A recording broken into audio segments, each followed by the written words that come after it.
प्रिय संस्कृत मित्राणी, नमः संस्कृताय। Welcome to fill form YouTube channel and जो CTET KVS NVS TGT PGT PRT 2022 examinations जिसकी प्रिपरेशन यहाँ पे हो रही है, जो कि हमारा पेपर संस्कृत सेकंड पेपर जो है सबका, उसकी तैयारी यहाँ पे हो रही है। तो यहाँ पे क्लास जो है वो जनरल हो रही है और आज का जो क्लास का जो टॉपिक है वो वेदों का रचना काल है। ठीक है, हमने कल से वैदिक साहित्य का जो टॉपिक है वो कवर करवाया है, तो आज से हम वेदों का रचना काल, जो कि वैदिक साहित्य का ही एक पार्ट है। ठीक है, क्लास नंबर हमारी रहेगी 9 और आपको सब इन्फॉर्मेशन यहाँ पे मिल गई है। हमारी जो भी है हमारा जो व्हाट्सएप नंबर है, जो वेबसाइट है, वो सब यहाँ पे आपको प्रोवाइड हो चुकी है। ठीक है, उसके बाद जो ये हमारे TGT PGT का जो टेलीग्राम्स का जो चैनल्स हैं, जो ग्रुप्स बने हुए हैं, वो आपको बता दूं कि जो हमारा फिल फॉर्म का TGT PGT का जो ग्रुप्स है वो बन चुका है,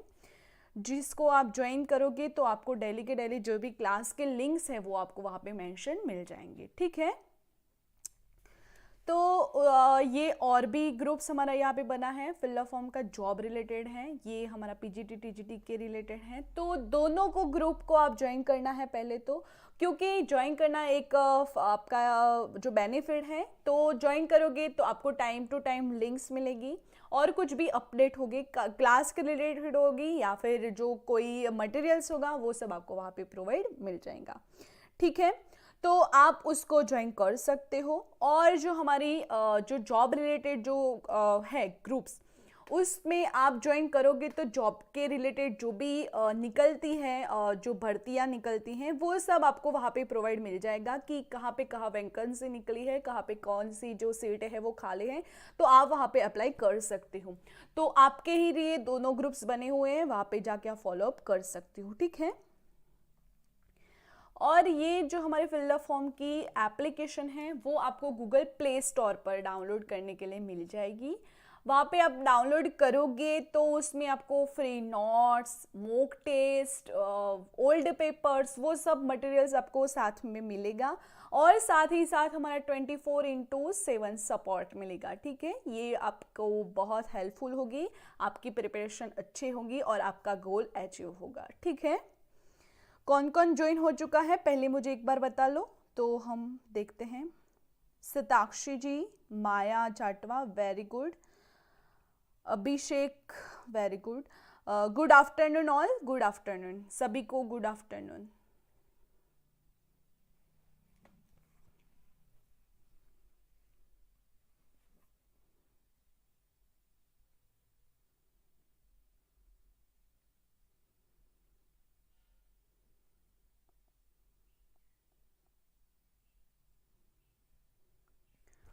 ओके, देन हम आगे चलते हैं। उसके पहले 2 मिनट रुक जाते हैं, सभी जो स्टूडेंट हैं हमारे वो आ जाए, तब तक हम 2 मिनट रुक जाते हैं। और आपको कोई डाउट्स है वो तो आप पूछ सकते हो।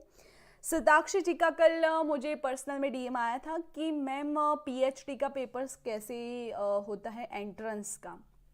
तो सताक्षी जी, मैं आपको यही बताऊंगी कि जो हमारे क्वेश्चंस होते हैं जो वो हमारे जो सिलेबस है उसके रिलेटेड ही होंगे, बेसिक से होंगे बिल्कुल। वहाँ पे आपको संस्कृत में भी होंगे और आप अगर कोई स्टेट से बिलोंग करती है, जैसे कि मैं गुजरात, तो गुजराती लैंग्वेज में होंगे आधे क्वेश्चंस और आधे क्वेश्चंस संस्कृत में होंगे। और संस्कृत के जो क्वेश्चंस हैं वो बिल्कुल बेसिक से होंगे कि ऋग्वेद में ये जो मंडल है वो कोई जो सेंटेंस देगा तो उसका जो प्रयुक्त कौन से मंडल में किया गया है, तो आपको सिलेक्ट करना होगा कि ये जो ऋग्वेद का जो मंडल है, 1 से 10 तक के मंडल है, तो ये 9वें मंडल में है, 10वें मंडल, ऐसे आपको सिलेक्ट करना होगा। फिर ऐसा भी क्वेश्चन सूक्त पर भी आएगा कि सूक्त की कोई लाइन दे दी होंगी, तो वो सूक्त की जो लाइन है वो किस सूक्त में आती है, ऋग्वेद के किस सूक्त में आती है, तो आपको पर्टिकुलर एक सूक्त सिलेक्ट करना होगा कि ये पुरुष सूक्त में आती है, ये उषस सूक्त में। ऐसे कुछ ऐसे क्वेश्चंस होते हैं बेसिक से, वेदों के रिलेटेड ही होते हैं। उसके बाद आपका जो पुराण लिपि जो है, लिपि शास्त्र, अभिलेख शास्त्र, उस पर भी काफ़ी क्वेश्चंस आते हैं। क्योंकि जब मैं पीएचडी की एंट्रेंस देने गई थी तब मोस्टली जो पेपर था हमारा वो अभिलेख शिलालेख पर हुआ था कि यशोवर्मन का जो शिलालेख है वो कहाँ पे है, कौन सी लिपि में है, उस पर कौन सी जो संस्कृत है, प्राकृत है, वो सब वहाँ पे पूछे जाते हैं। ठीक है, आई होप आपको क्लियर होगा, मैं आपको जो बोल रही हूँ वो समझ में आ रहा होगा। नहीं, पीएचडी का जो एंट्रेंस एग्जाम होता है वो ऑनलाइन नहीं होता है, वो आपको खुद जाके कोई भी पर्टिकुलर यूनिवर्सिटी में जाके आपको वो देना होता है। ठीक है, वो एक डेट निर्धारित करते हैं, वो ही डेट पर आपको जाके देना होता है। ठीक है, और कोई डाउट है अगर आपके माइंड में तो भी आप पूछ सकते हो।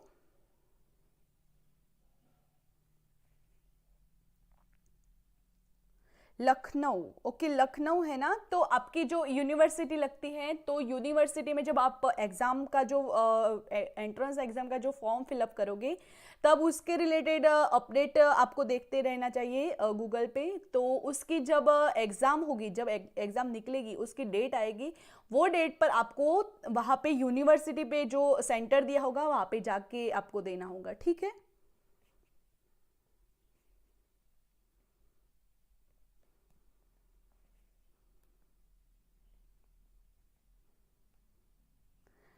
प्रणाम शीतल चौधरी जी, प्रणाम।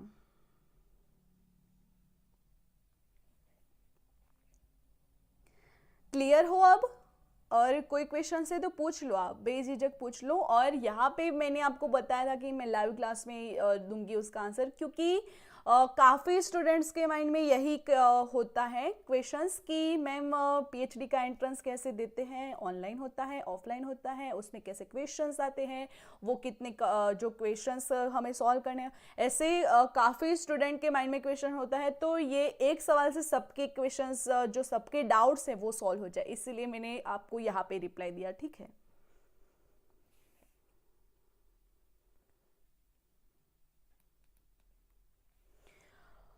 और कोई क्वेश्चंस है तो पूछ लो, सभी को बोल रही हूँ, ऐसा नहीं कि शताक्षी जी को ही, बट माया जी है हमारी पुराने स्टूडेंट हैं, फिर जो अनामिका जी आज नहीं आई शायद, शीतल जी भी आ रही है हमारी क्लास में रेगुलर, फिर अभिषेक जी, आपको कुछ ही कुछ पूछना है तो पूछ सकते हो, हम आगे चलते हैं।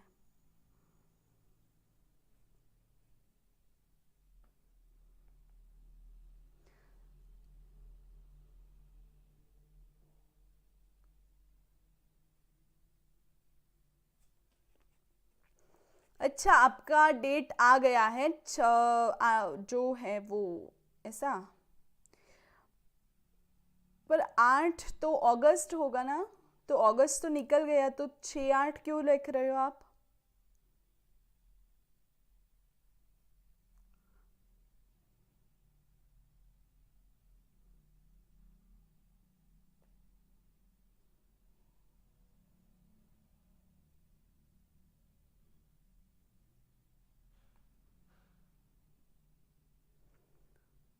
अब तो सितंबर में होंगी ना एग्ज़ाम, तो यहाँ पे आपको 6-9 ऐसी डेट आई होगी ना शायद।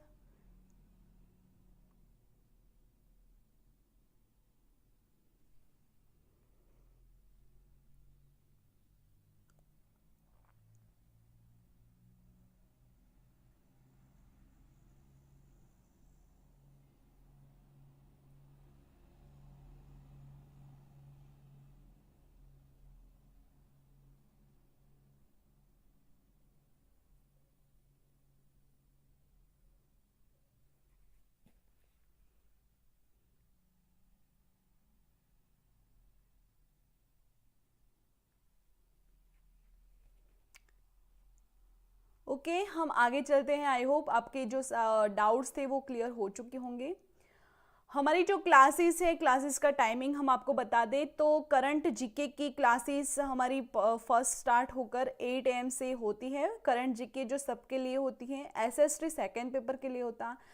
10 AM को मैथ की क्लास होती है, फिर 12 PM को जो जीके की है वो भी सबके लिए है। मैं यहाँ पे जो टिक कर रही हूँ वो आप संस्कृत के लिए स्टूडेंट के लिए है, कि जो एग्ज़ाम्स होती है वो सभी के लिए आपको रहेगी हेल्पफुल।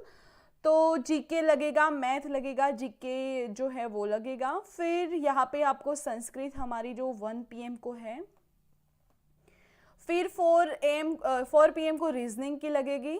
फिर आपको कंप्यूटर अगर करना है तो आप कर सकते हो, और वैसे तो कंप्यूटर जो CS का पेपर होता है कंप्यूटर साइंस का, उसका भी होता है, पर कंप्यूटर अभी कोई भी एग्जाम्स में आता है तो आप वहाँ पे भी ज्वाइन कर सकते हो। ठीक है, तो इतनी क्लासेस आपको करनी है, तो आप उसका टाइमिंग देख सकते हो अपने अकॉर्डिंग। नमः संस्कृताय अनामिका जी, नमः संस्कृताय। ये क्लासेस जो हमारी है वो 15 अगस्त से स्टार्ट हो चुकी है, और जो सीटेट बैच भी यहाँ पे स्टार्ट हो चुका है उसका भी टाइमिंग ये आप देख सकते हो यहाँ पे। तो संस्कृत आपको लेनी है, मैथ लेनी है,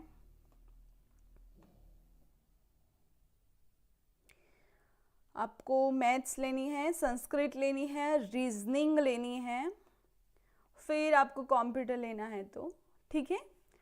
फिर यहाँ पे रीड बैच भी यहाँ पे स्टार्ट हो चुके हैं। जो भी रीड वाले बच्चे हैं वो भी आप अपने अकॉर्डिंग देख सकते हो। यहाँ पे राजस्थान जीके का भी न्यू बैच स्टार्ट हो गया है 12 PM को ही, तो आप उसको भी ज्वाइन कर सकते हो और मैथ को कर सकते हो। ठीक है, यहाँ पे हमारी जो संस्कृत है वो काफ़ी कम स्टूडेंट है इसलिए नहीं है। तो देखते हैं हम आगे। और मोस्ट इम्पोर्टेंट कि ये जो नेट JRF का क्रैश कोर्स, तो क्रैश कोर्स हमारा जो है वो स्टार्ट हो गया है, तो उसमें आपको ज्वाइन करना है। तो लाइव क्लासेस आपको मिलेंगे वहाँ पे, लाइव क्लासेस मिलेंगे, नोट्स PDF मिलेंगे, 100 मॉक टेस्ट मिलेंगे, फिर आपको PYQ पेपर्स मिलेंगे, क्लास के डाउट सॉल्व कराएंगे, और 24/7 हमारा सपोर्ट आपको मिलेगा। ठीक है, क्या कमेंट आ गया?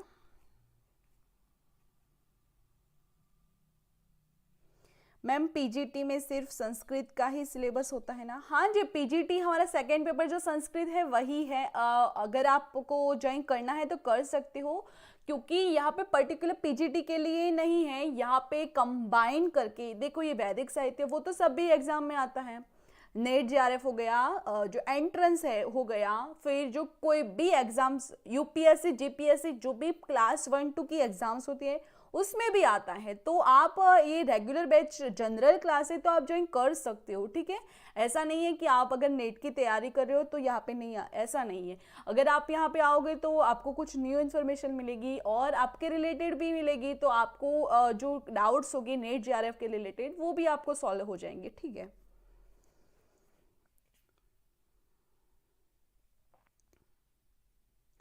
मैम क्रैश कोर्स के लिए उसके नोट्स वगैरह कहाँ से मिलेंगे? अनामिका जी, जो आप ये कॉन्टेक्ट नंबर दिया हुआ है हमारा वो ये है कॉन्टेक्ट अस, तो वहाँ पे जाके आप कॉल करोगे तो आपको सब भी इंफॉर्मेशन इसके रिलेटेड डीपली मिल जाएंगी। तो उस पर फ़ोन करके आप पूछ सकते हो कि हमें ये कोर्स ज्वाइन करना है और कैसे करें। शायद माया जी ने कल लिया है, उन्होंने मुझे कल भेजा था स्क्रीनशॉट, है ना माया जी?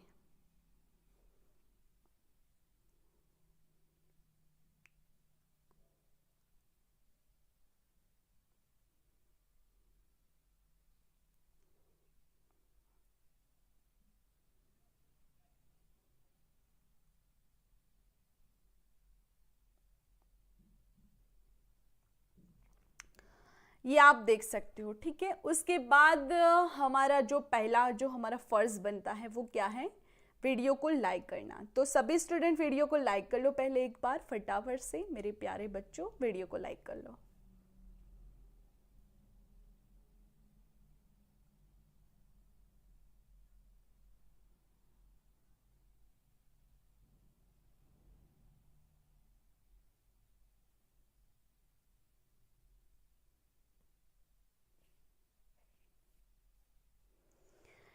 अगर इस चैनल पर नए हो तो सब्सक्राइब कर लो और बेल आइकन को क्लिक करो। तो अगर आप वो सब्सक्राइब और बेल आइकन ऑन करोगे तो आपको जो भी हमारी क्लास होती है उसकी जो लिंक्स होती है, नोटिफिकेशन होती है, वो आपको डेली के डेली टाइम टू टाइम मिल जाएंगी। ठीक है, और शेयर करना अपने फ्रेंड सर्कल में, अगर किसी को कुछ प्रिपरेशन करनी है तो वो उसके लिए हेल्पफुल रहेगी। ठीक है, लेट्स स्टार्ट। रेडी हो आज की क्लास के लिए? एक बार थम कर लो जल्दी से, कितने प्रिपेयर हो सभी? कौन रेडी है आज का क्लास करने के लिए? एक बार थंब सेंड कर लो फटाफट से, पूरा पूरा कमेंट बॉक्स थंब से होना चाहिए।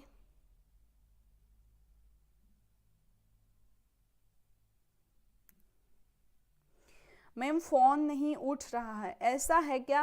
तो यहाँ पे जो पीपीटी पे मैं नंबर अभी बता रही हूँ वो आप कर लेना, ठीक है? उस पर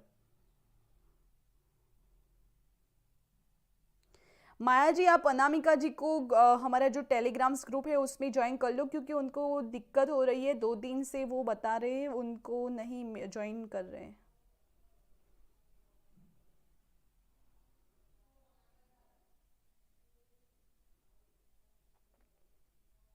okay, very good, very good. चलो हम स्टार्ट करते हैं। हमारी लास्ट क्लास क्या हुई थी, एक बार रिमाइंड कराएगा? कौन कराएगा मुझे? लास्ट क्लास हमने कल क्या पढ़ा था, वो कौन रिमाइंड कराने वाला है मुझे? फटाफट से जल्दी बच्चों, फटाफट से, क्योंकि आज का जो कंटेंट है वो रह जाएगा।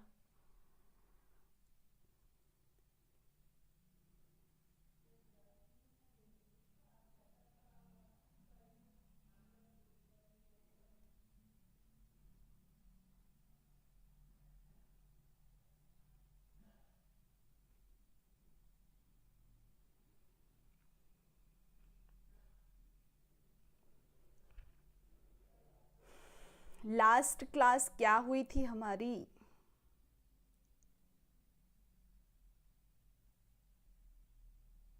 वैदिक साहित्य, वेरी गुड। वेदों के जो रचना, वेदों की जो उत्पत्ति है कहाँ से हुई थी? वेद धातु का क्या अर्थ है, कौन सा प्रत्यय लगता है, अलग अलग जो पाणिनि है उन्होंने अपने व्याकरण में क्या बताया है, वो सब हमने पढ़ा था, ठीक है? तो वैदिक साहित्य का जो टॉपिक था वो बताया था, ठीक है? आज का जो क्लास है हमारा वो वेदों का रचना काल है, कि वेदों की रचना की जो ऋग्वेद है उसकी रचना कब हुई, यजुर्वेद है उसकी रचना कब हुई। वैसे तो ये रचना काल का जो टॉपिक है वो बहुत ऐसे है कि रचना काल कोई पुरुष ने नहीं की है, बट वो हमें पढ़ना है, हमारा जो सिलेबस में आता है, तो हम आज पढ़ने के लिए आए हैं, ठीक है?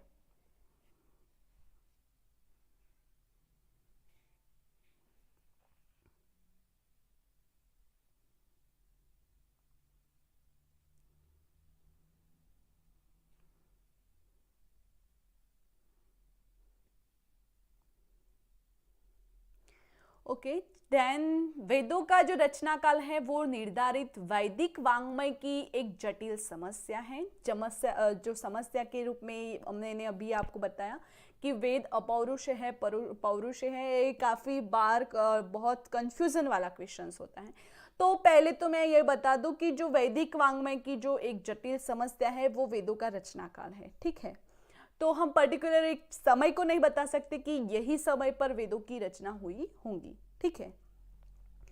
विभिन्न विद्वानों ने भाषा, रचना शैली, धर्म एवं दर्शन, भूगर्भ शास्त्र, ज्योतिष, उत्खनन में प्राप्त सामग्री, अभिलेख आदि के आधार पर वेदों का रचना काल निर्धारित करने का प्रयास किया है, किंतु इनसे अभी तक कोई सर्वसामान्य रचना जो है वो निर्धारित नहीं हो सकता है।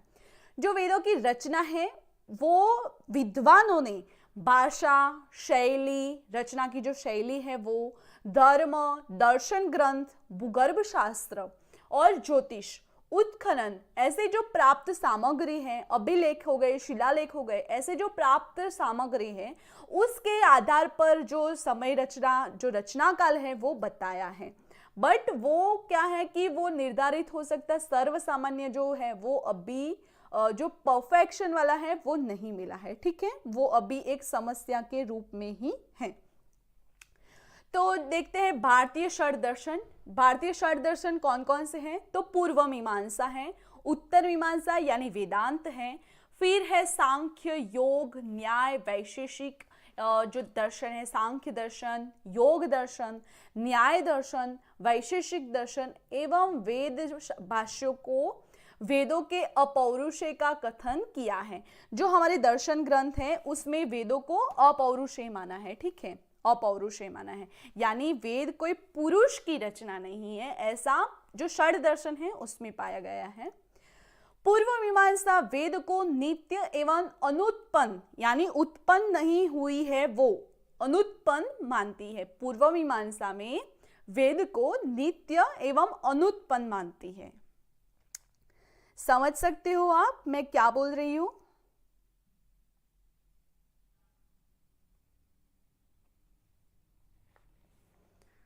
समझ रहे हो सभी? एक बार थंब करो, नेक्स्ट स्लाइड पर जाएं हम।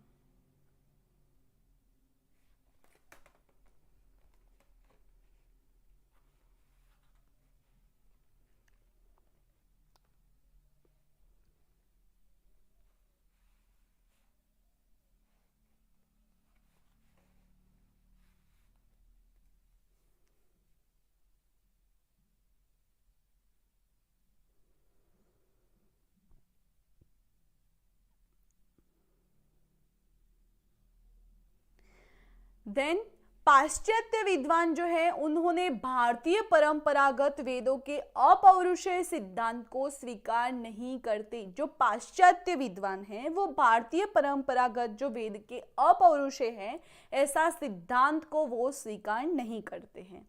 उनका मानना है कि वेद आर्यों की रचना है। उनका मानना है कि जो आर्यों है उनकी रचना है वेद, मानवकृत है और वो पौरुष है, ऐसा पाश्चात्य विद्वानों का मत है।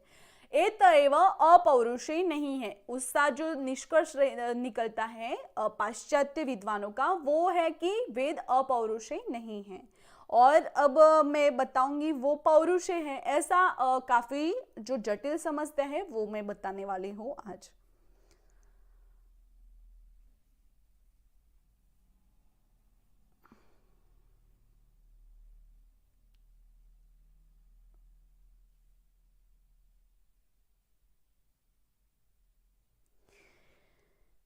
वेद सबसे प्राचीन पवित्र ग्रंथों में से है। संहिता की तारीख यानी उसकी अवधि 1700 से 1100 ईसा पूर्व और वेदांग ग्रंथों के साथ साथ संहिताओं की प्रतिदेयता कुछ विद्वान वैदिक काल की अवधि 1500 से 600 ईसा पूर्व मानते हैं, तो कुछ इससे अधिक प्राचीन मानते हैं। तो संहिता के अनुसार यहाँ पे अवधि बताई है कि लगभग 1700 से 1100 ईसा पूर्व के वेदांग ग्रंथों के साथ साथ संहिताओं की जो प्रतिदेयता है वो कुछ विद्वानों के वैदिक काल की अवधि को 1500 से 600 ईसा पूर्व तक की मानते हैं, उसके प्राचीन भी मानते हैं। ठीक है, उसके प्राचीन होती है, उसके बाद की रचना नहीं है, जिसके परिणाम स्वरूप एक वैदिक अवधि होती है जो 1000 ईसा पूर्व से लेकर 200 ईसा पूर्व तक है। कुछ विद्वानों इन्हें ताम्र पाषाण काल यानी जो ताम्र पत्र पर लिखा हुआ जो समय था जब ताम्र पत्र पर लिखावट होती थी, तो उस ताम्र पाषाण काल का वो समय मानते हैं कि वेद तब हुआ होगा जब वो ताम्र पत्र का जो समय था तब हुआ होगा, क्योंकि वैदिक अवधि के अनुसार उन्होंने उनको जो ताम्र पत्र पर मिले होंगे वैदिक सूक्त रचना ऐसे ताम्र पत्र पर मिले होंगे, तो उनका कहना है कि ताम्र पत्र का जो काल है वही काल वेदों का है, पर ऐसा नहीं है, बाद में हम उसको साबित करते हैं। ठीक है, तो वेदों के बारे में यह मान्यता भी प्रचलित थी। ये सिर्फ मान्यता है, उस पर ठोस जो सबूत है वो नहीं है कि वेद सृष्टि के आरंभ से है और परमात्मा द्वारा मानव मात्र के कल्याण के लिए दी गई।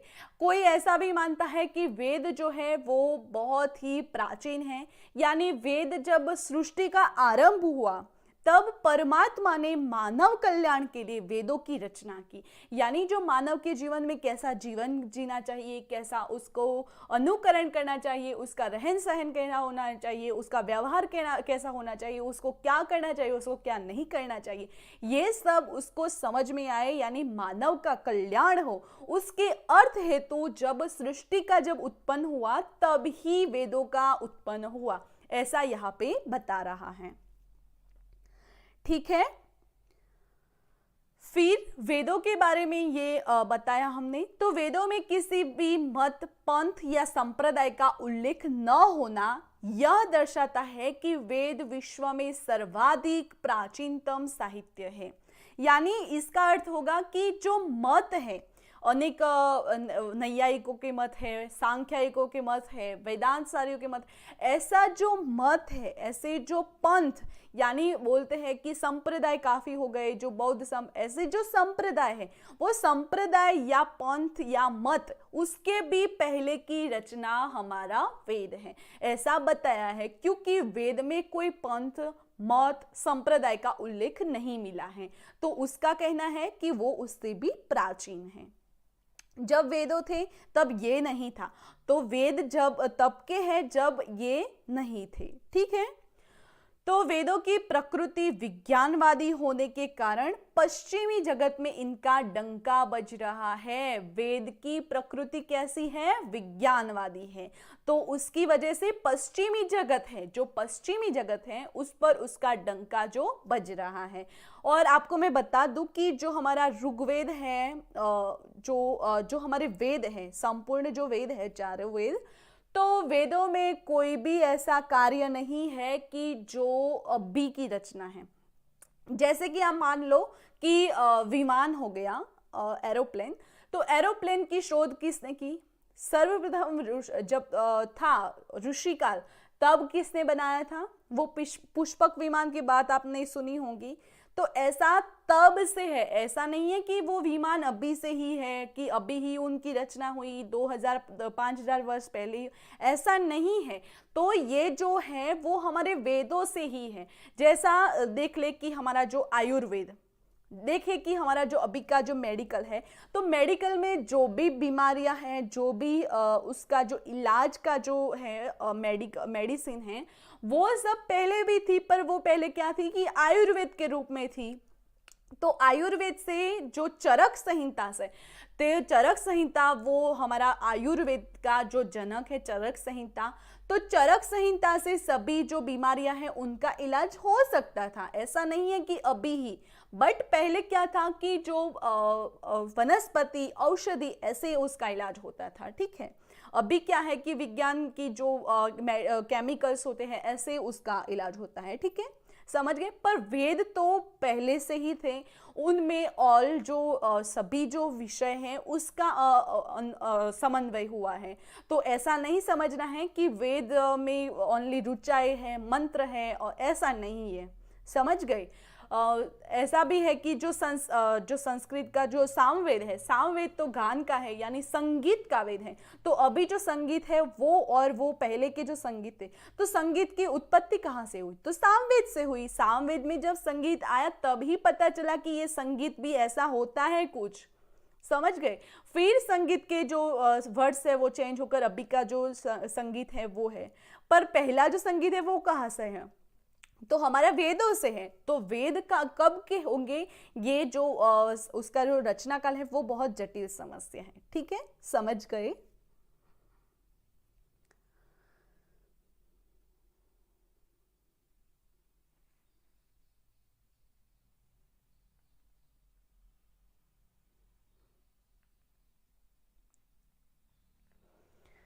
उसके बाद है वैदिक काल।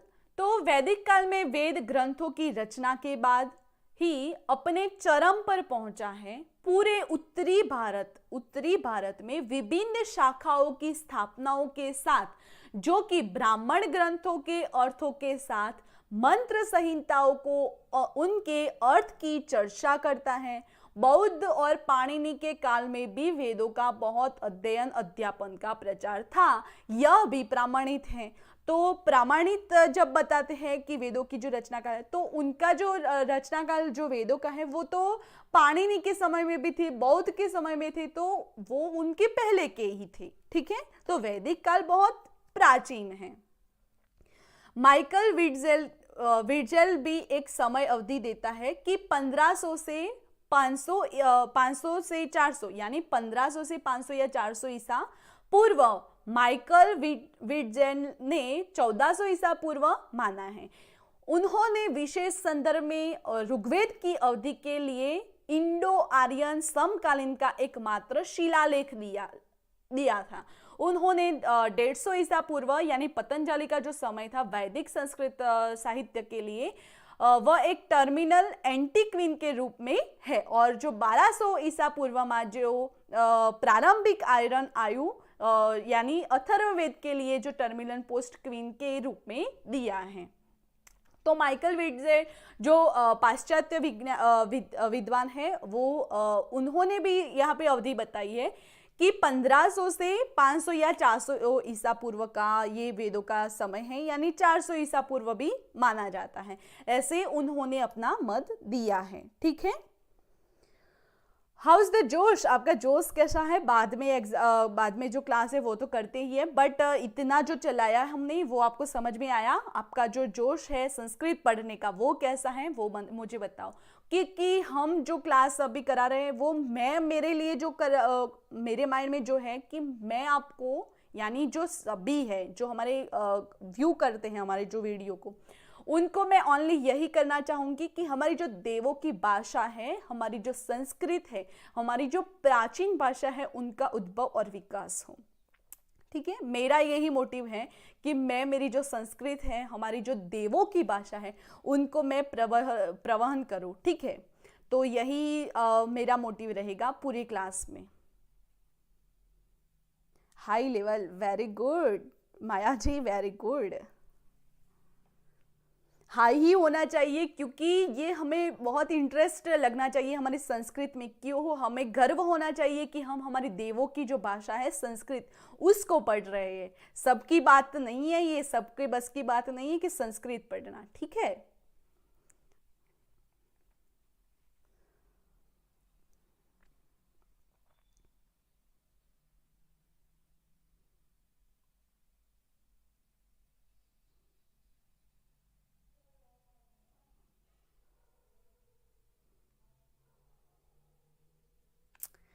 ओके देन हम आगे चलते हैं। जो विद्वान हैं उनके मत के बारे में हम बात करते हैं कि मैक्स मिलर हो गए, वेबर हो गए, जैकोबी हो गए, विंटरनीज हो गए, ऐसे जो विद्वान हैं उनका क्या मत है वेदों के विषय में, उनका क्या मत है। तो हम पर्टिकुलर एक एक विद्वानों का मत देखते हैं। उसके पहले आप अगर कुछ क्वेश्चंस हो तो पूछ सकते हो। ठीक है, तो प्रोफेसर मैक्स मिलर ने सन 1859 में स्वर रचित a history of ancient Sanskrit literature में वेदों के काल निर्णय का सर्वप्रथम प्रयास किया था। जब मैक्स मिलर का समय है वो कौन सा है? 1859। तो उसमें उन्होंने जो अपना जो ग्रंथ है a history of ancient Sanskrit literature, उसमें काल निर्णय का सर्वप्रथम रचना काल का जो समय है वो बताने का प्रयास किया था। तो देखते हैं किस विषय पर किया था। तो मैक्स मिलर के अनुसार सर्व प्राचीन ऋग्वेद की रचना 1200 ईसा पूर्व विक्रमांक पूर्व में हुई होगी, क्योंकि विक्रम से लगभग 500 वर्ष पूर्व उदित हुआ बौद्ध धर्म वैदिक वांग्मय की सत्ता को स्वीकार करता है। तो उन्होंने किस आधार पर बोला कि ये यही समय हो सकता है? तो उन्होंने जो विक्रम पूर्व का जो समय है, विक्रम से पूर्व लगभग 500 वर्ष, तो उनका जो समय है वो बौद्ध धर्म का था। तो बौद्ध धर्म में जो वैदिक वांग्मय की जो सत्ता है वो स्वीकार करता था। ठीक है, उसके बाद है कि जो प्रोफेसर मैक्स मिलर ने समग्र वैदिक काल को 4 विभागों में बांटा है। कौन कौन से 4 विभाग हो गए? प्रोफेसर मैक्स मिलर के 4 जो विभाग है वो कौन कौन से हैं? तो पहला है छंद काल, दूसरा है मंत्र काल, तीसरा है ब्राह्मण काल और चौथा है सूत्र काल। ऐसे 4 टाइप्स मैक्स मिलर ने वेदों के जो है वो उसके बताए हैं, वैदिक काल को बताए हैं। ठीक है, ये भी पूछा जाता है काफी बार कि मैक्स मिलर ने वेद को जो वैदिक काल है उसको कितने भागों में बांटा है, ये भी आपको काफी बार पूछा जाता है।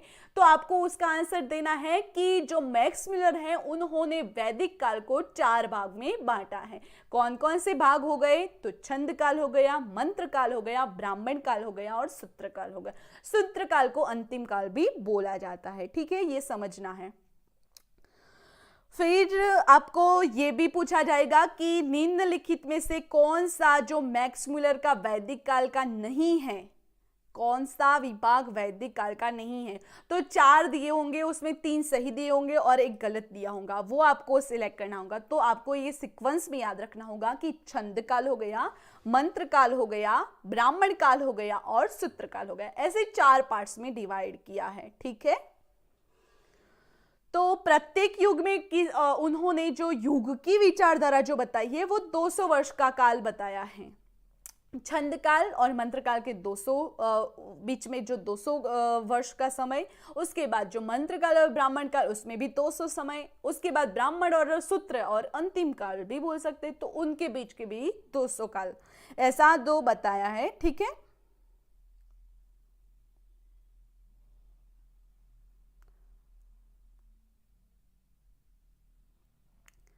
छंद काल, मंत्र काल, ब्राह्मण काल और सूत्र काल, यस, वेरी गुड।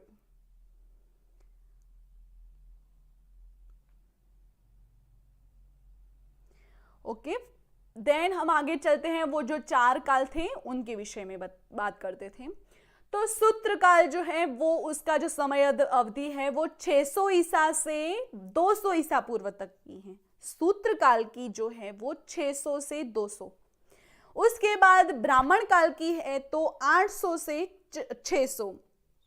उसके बाद मंत्र काल है वो 1000 से 800।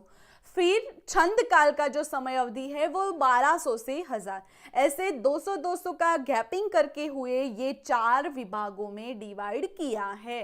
समझ गए सभी?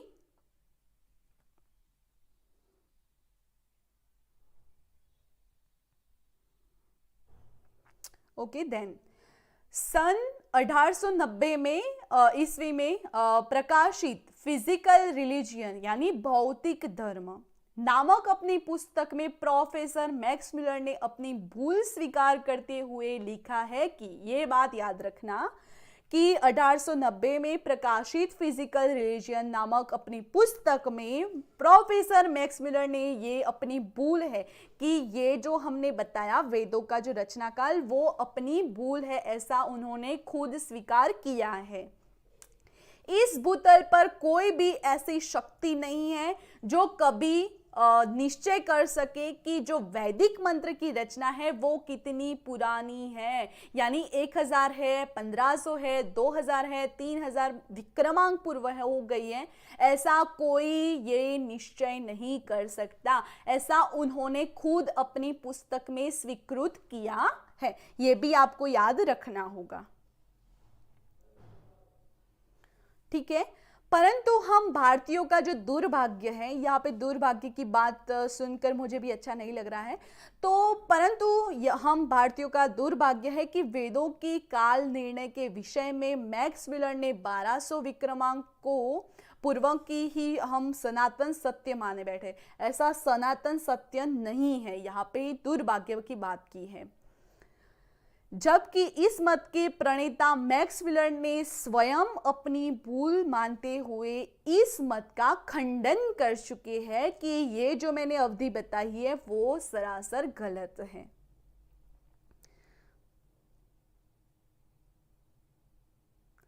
ठीक है, समझ गए? प्रोफेसर मैक्स मिलर का मत समझ गए? उसके बाद हम आगे चलते हैं, हमारे आगे के जो विद्वान हैं उनका मत देखते हैं। थंब कर लो, अगर समझ गए हो तो थंब कर लो।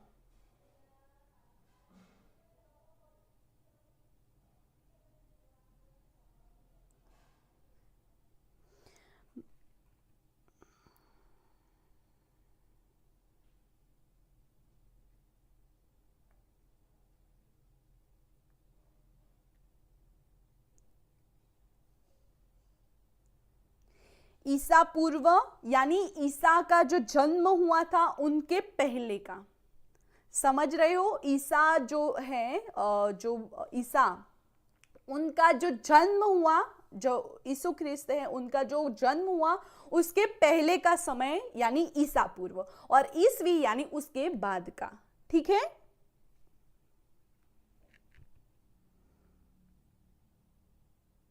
विक्रम पूर्व और ईसा पूर्व ऐसे ही जो हमें तब तो क्या था कि इतना परफेक्शन वाला जो नॉलेज था वो नहीं था, तब कैसे लोग याद रखते थे कि ये इसका जन्म हुआ उसके पहले का, तो वो उनका पर्टिकुलर नेम आ गया कि जब विक्रम का जन्म हुआ तो विक्रमांक पूर्व, और विक्रम का पूर्व जन्म हुआ उसके पश्चात तो विक्रम के पश्चात। ठीक है, ऐसा जो है वो आता है। ठीक है, हमारा जो अभी जो कैलेंडर है वो भी विक्रम पूर्व का ही है, अगर आपने नोट्स किया होगा तो विक्रम की जो जन्म हुआ उसके बाद का वो हमारा कैलेंडर था, तो वो वहां पे लिखते हैं विक्रम पूर्व, विक्रम संवत भी लिखते हैं।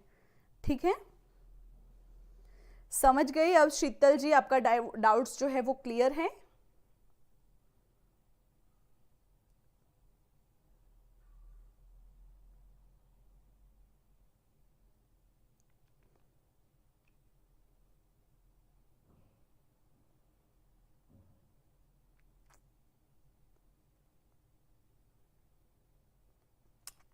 चलो आगे चलते हैं, प्रोफेसर ए वेबर का मत।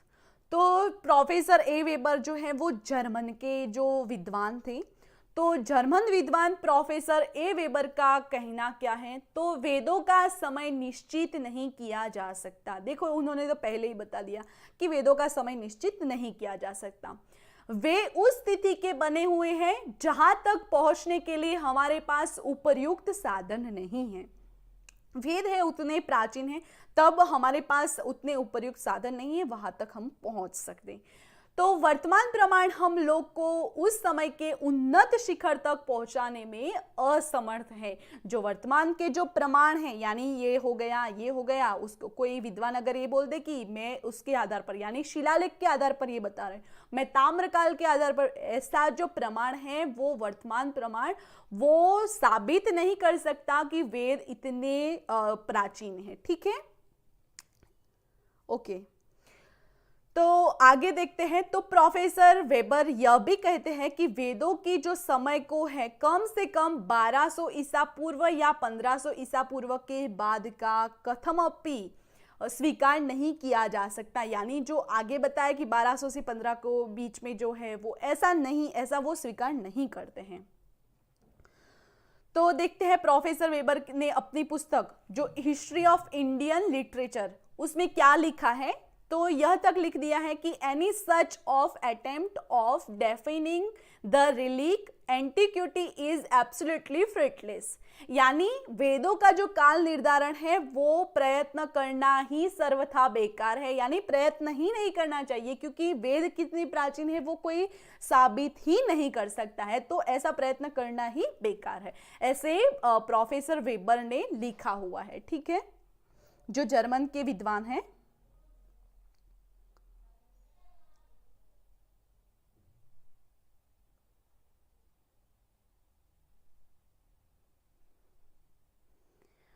ओके, क्लियर हो वेबर का मत।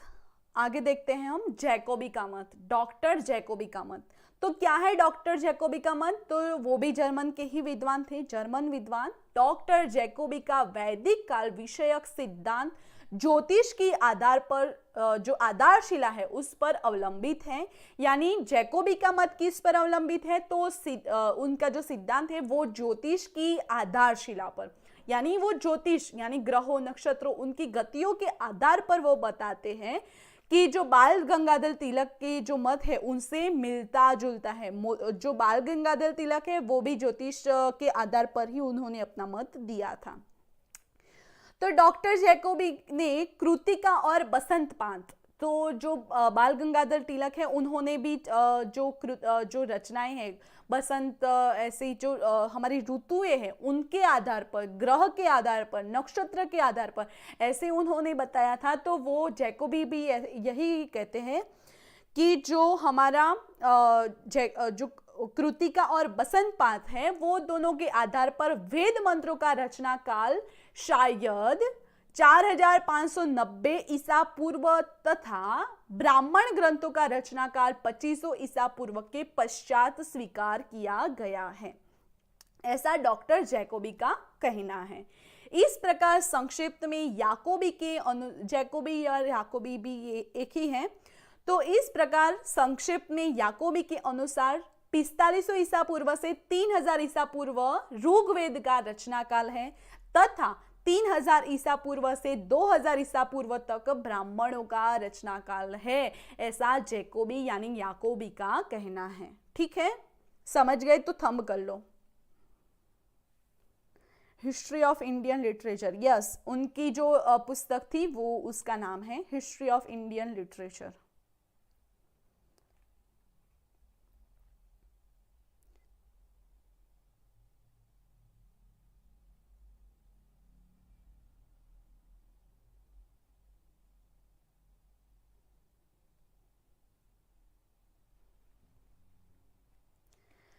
चलो हम आगे बढ़ते हैं। बाल गंगाधर तिलक का मत क्या है? तो बाल गंगाधर तिलक यानी लोकमान्य तिलक जी, तो लोकमान्य बाल गंगाधर तिलक ने ऋग्वेद में उपलब्ध ज्योतिष विषयक साक्ष्य के आधार पर वेदों का काल 4000 से 6000 विक्रम पूर्व स्वीकार किया है। यहाँ पे विक्रम आ गया, देखो मैंने आपको आगे बताया कि विक्रम पूर्व यानी विक्रम के जन्म से पहले, समझ गए?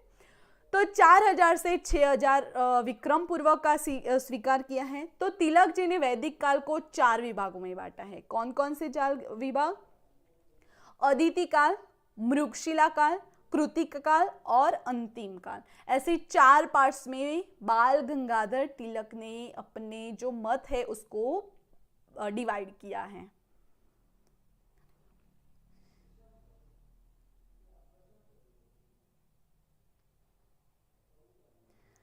तो अदिति काल में कौन सा जो समय अवधि है तो देखते हैं 6000 ईसा पूर्व से 4000 ईसा पूर्व जो है विक्रम पूर्व है वो अदिति काल में है। मृगशिला काल में है 4000 ईसा पूर्व से 2500 विक्रम पूर्व तक, उसमें बताया है। फिर है कृतिका काल, उसमें 2500 से 1400 विक्रम पूर्व तक का है। और अंतिम काल जो है वो 1400 से 500 विक्रम पूर्व का है। जो मृगशिला काल है वो ऋग्वेद संहिता का मंत्र काल भी है। कृतिका काल है वो तैत्तिरीय संहिता व ब्राह्मण काल भी है। और जो लास्ट है अंतिम काल वो सूत्र काल और रचना काल भी है। तो जो अंतिम काल है उसको सूत्र काल भी सूत्र ग्रंथों का काल भी कहा जाता है। ऐसे जो अलग अलग हैं तो समझ गए सभी। अगर कुछ डाउट्स हैं तो पूछ सकते हो आप।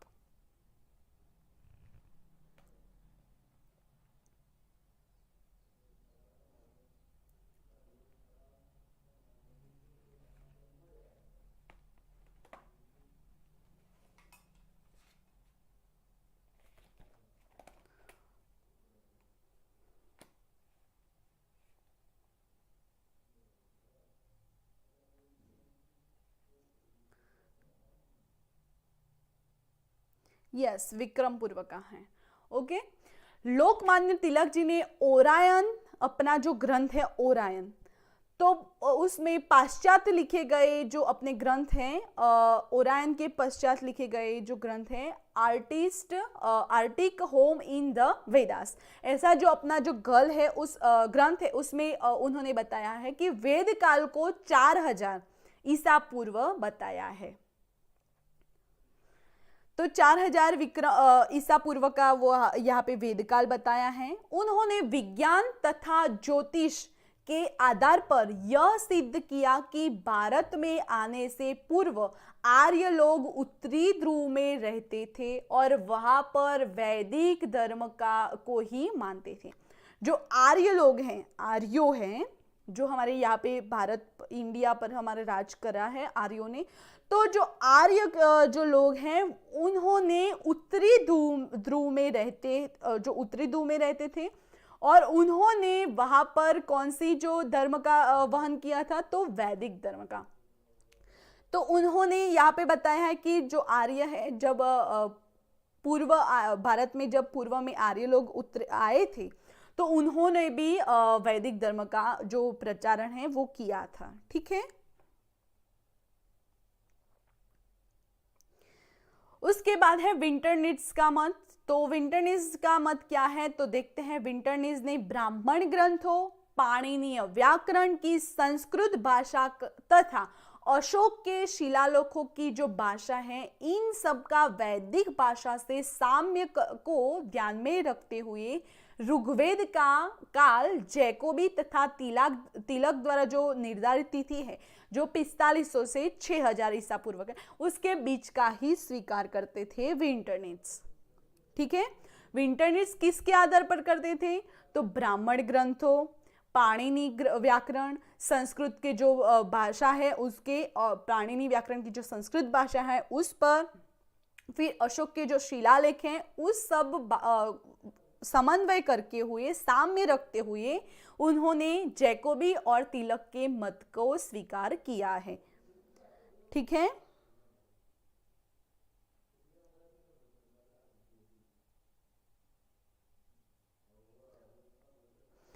यस, जो ग्रंथ्स हैं कि वैदिक लिटरेचर जो है वो जो किसने दिया है वो भी काफ़ी बार पूछे जाते हैं कि ये जो है ग्रंथ ओरायन किसका है, फिर जो वेदास है वो किसका है, ऐसा जो है द हिस्ट्री ऑफ एंशियंट जो है वो किसका है, ऐसा जो पूछा जाता है काफ़ी बार कि ये किसकी रचना है। ठीक है, तो वो भी आप याद रखना।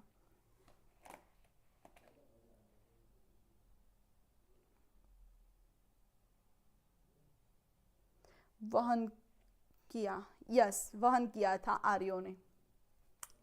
उसके बाद है भारतीय परंपरागत विचार। भारतीय परंपरागत विचार क्या है? वेद के बारे में भारतीयों का क्या कहना है ये बता रहा है यहाँ पे। तो भारतीय परंपरावादी विद्वानों के मत अनुसार वेदों का काल निर्धारण करना एक मूर्खता ही नहीं बल्कि असंभव है। यानी मूर्खता तो है ही अगर आप उस पर करने बैठो कि वेद कितने प्राचीन है, ऐसा वो तो मूर्खता ही है, पर वो मूर्खता के साथ साथ वो असंभव भी है कि वो किए ही नहीं जाएगी, ऐसा उसका कोई प्रमाणित साक्ष्य ही नहीं मिलेगा। तो ऐसा जो है भारतीय परंपरावादी विद्वानों का मत है। और भारतीय परंपरागत विद्वानों का विचार है कि वेद नित्य है। वेद क्या है? नित्य है। और सृष्टि के प्रारंभ से ही वेदों का आविर्भाव हुआ है। जब सृष्टि का उत्पन्न हुआ तब से ही वेदों का आविर्भाव हुआ था, ऐसा किसका मानना है? भारतीय परंपरागत विद्वानों का। ऋग्वेद का जो पुरुष सूक्त है उसमें वेदों की उत्पत्ति के लिए स्वयं प्रमाण है। जो पुरुष सूक्त है ऋग्वेद में, ऋग्वेद है उसमें सूक्त है, आप सभी को पता है, पुरुष सूक्त है, उषस सूक्त है, नासदीय सूक्त, ऐसे जो सूक्त है वो सूक्त में पर्टिकुलर पुरुष सूक्त में ये बात कही है कि जो वेद है वो उसकी रचना नित्य है और उसकी रचना के विषय में आप बात ही नहीं कर सकते। यानी क्या लिखा है सूक्त में, क्या है पंक्ति, तो देखते हैं।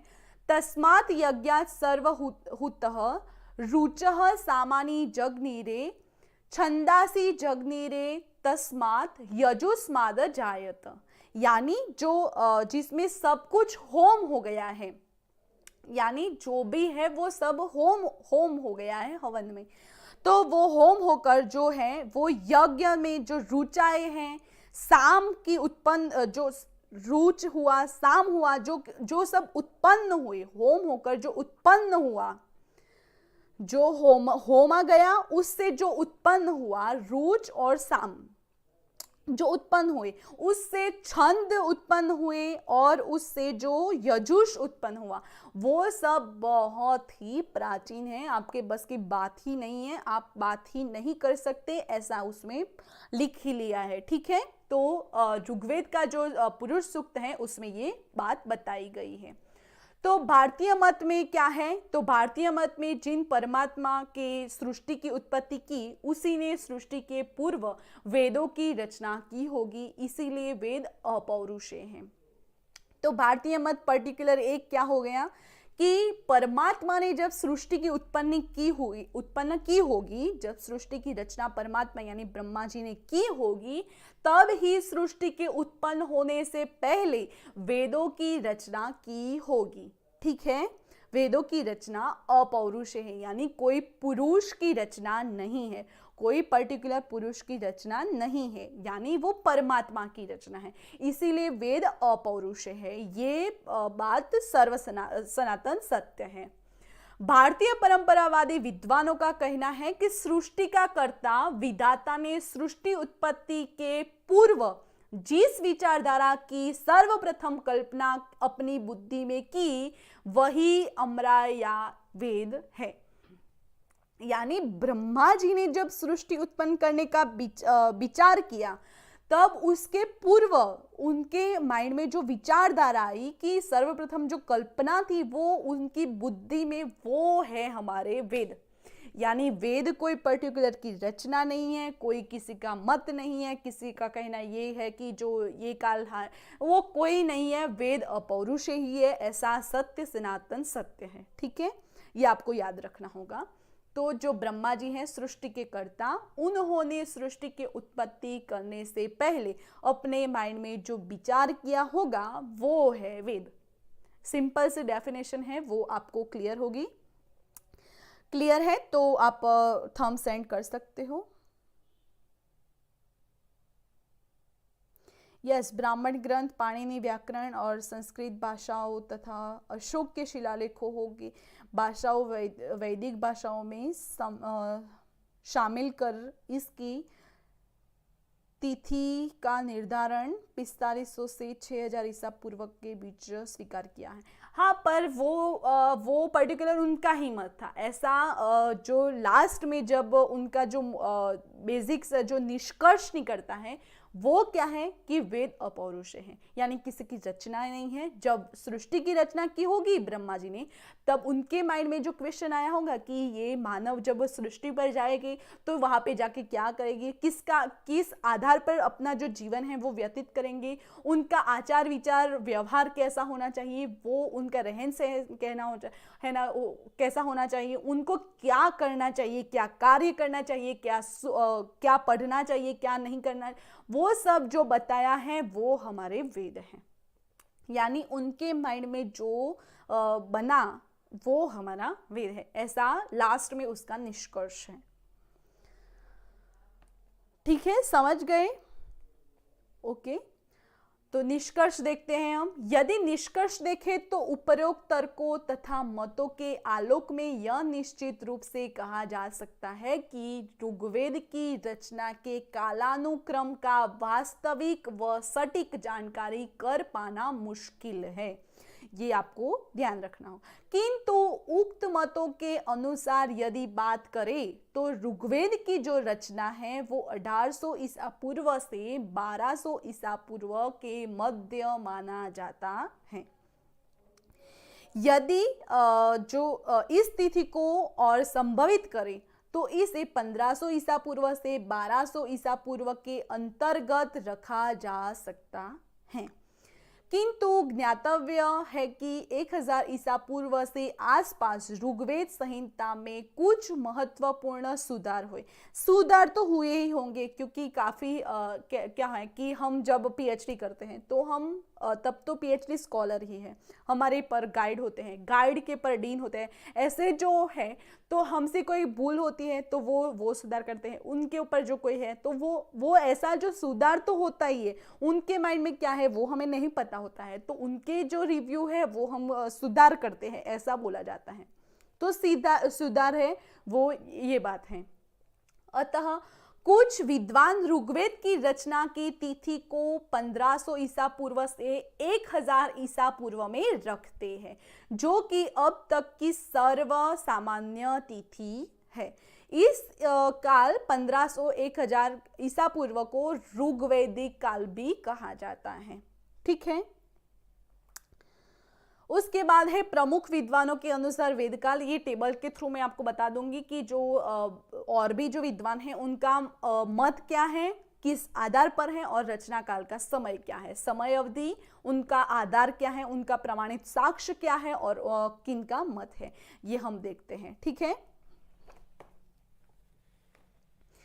तो देखते हैं दयानंद सरस्वती जो है उन्होंने वेद मंत्र के आधार पर, दयानंद सरस्वती जो है उन्होंने वेद मंत्र के आधार पर सृष्टि का प्रारंभ ही वेद का रचना काल है, ऐसा उन्होंने बोल ही दिया है।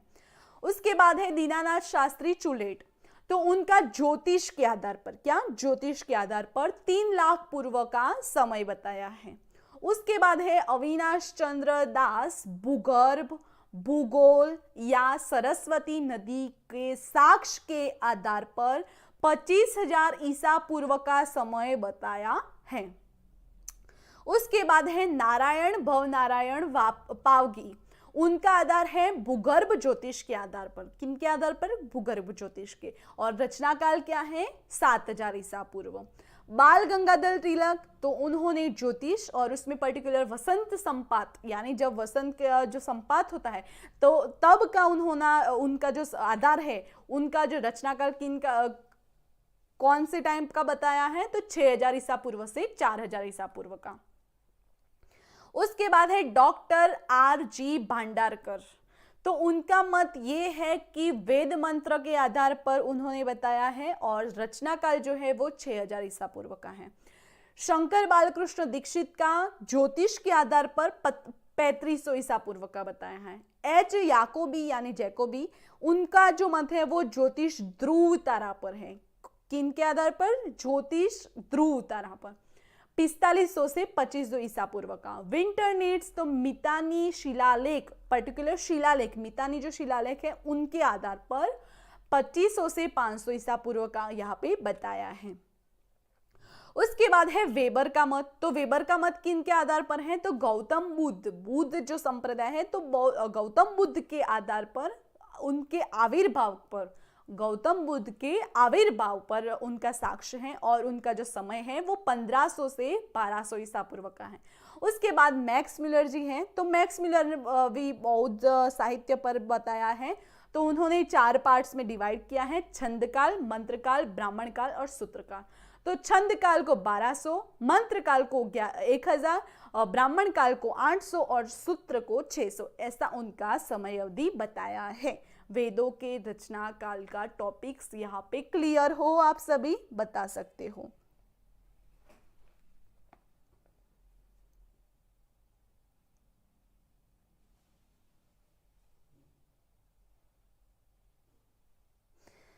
इसका स्क्रीनशॉट अगर आप लेना चाहते हो तो ले लो, एक ही जो स्लाइड है उसमें सभी टॉपिक्स हैं, तो आप इसका स्क्रीनशॉट ले सकते हो, ठीक है।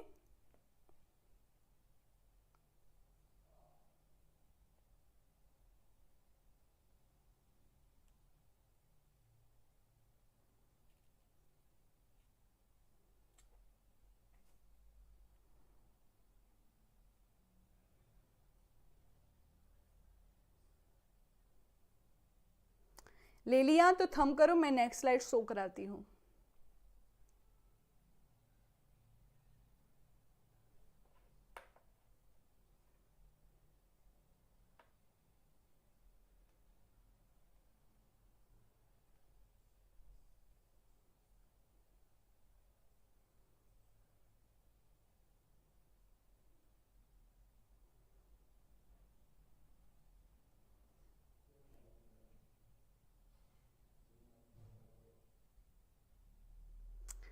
ओके अंकिता जी, ओके, तो ये भी आप स्क्रीनशॉट ले लो। तो दोनों के दोनों आप राइट डाउन भी कर सकते हो। रचना काल का टॉपिक आपको कोई भी एग्जाम के लिए ये क्लियर हो गया कि वेद अपौरुषेय है, किंतु अगर जो बताए हैं मैक्स मिलर के, वेबर ने, याकोबी ने, विंटर ने, ऐसे जो विद्वान उन्होंने बताए हैं, तो किस आधार पर बताए हैं और कौन सा समय बताया, एक ही आप यहाँ से अपना जो क्वेश्चन है वो सॉल्व कर सकते हो, ठीक है। तो ये आप ले लो।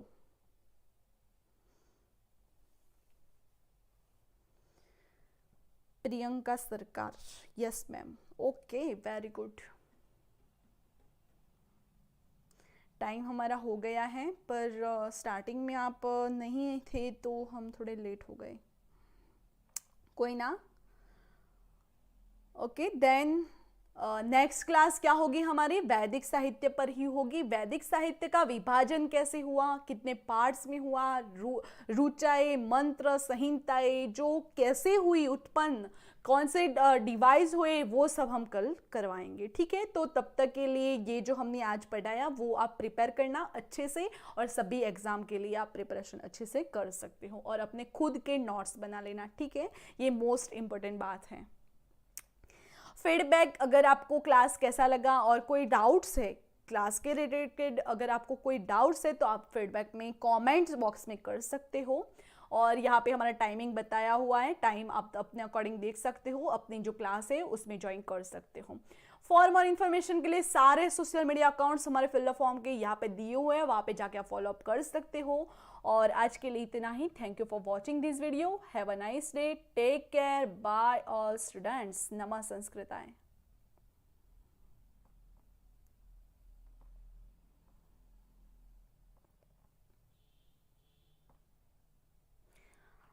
Bye all.